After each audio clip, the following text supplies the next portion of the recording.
Is 3 the charm? I am the 2-time champ, and it's not something that I like to bring up, more than once an hour in any basic conversation.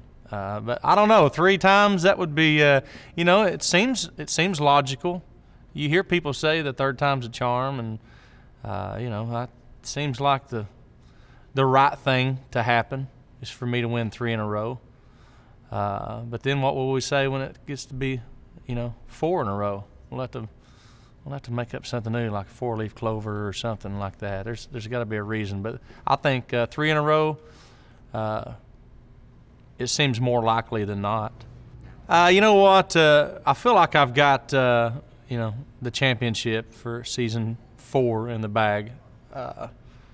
I've worked with my team now, and the only problem is I think I've got multiple people who can win The Voice. I think that as long as I'm going to go ahead and be cocky here, I might as well just really knock it out of the park and tell you that I think there's enough winners on my team that we could have actually divvied them up among the other coaches so they would have had a fighting chance. But that would mean that I give a crap about the other coaches, and we all know that that's just not how it is.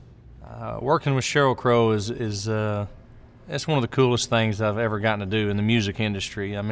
Or just as a guy. It's Sheryl Crow, for God's sakes. As a musician, you respect her. As a guy, you're in love with her, and she's just one of those people that's just fun to be around. She's very down to earth, but also she's not like anybody else you've ever met before. And I just think, she's a special person, and I'm honored that she took time to be my advisor this year. I've known her for, I don't know, 5 or 6 years now, just kind of meeting her here and there, and she's worked with my wife a few times on some records. And I sent her a text and said, here's the dates, and can you do it? And within an hour or two, which never happens in this business, Sheryl answered me personally and said, absolutely, I'd love to do that, and here we are.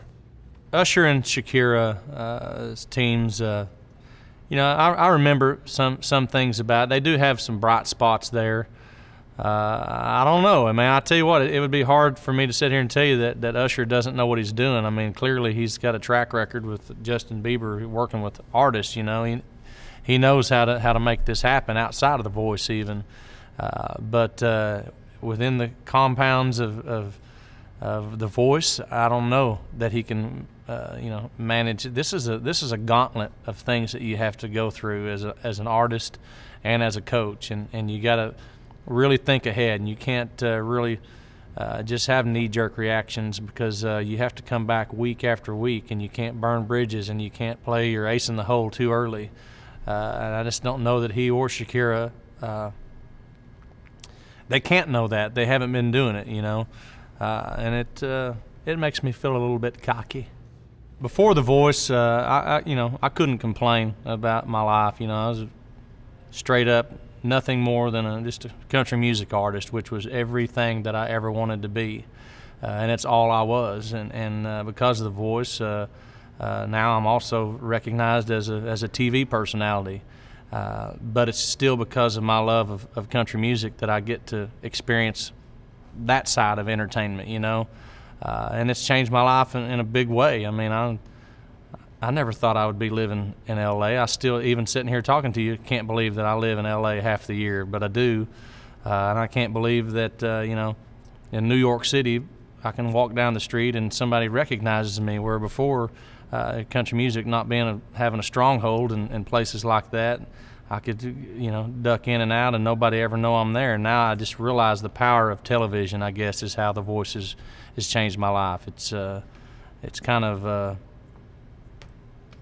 It will definitely take over, if you're not careful. But I leave the set every day, and I go home and I crank up Conway Twitty and Vern Gosdin records, and that's what got me here, and it'll be what I'm doing when this is long over with.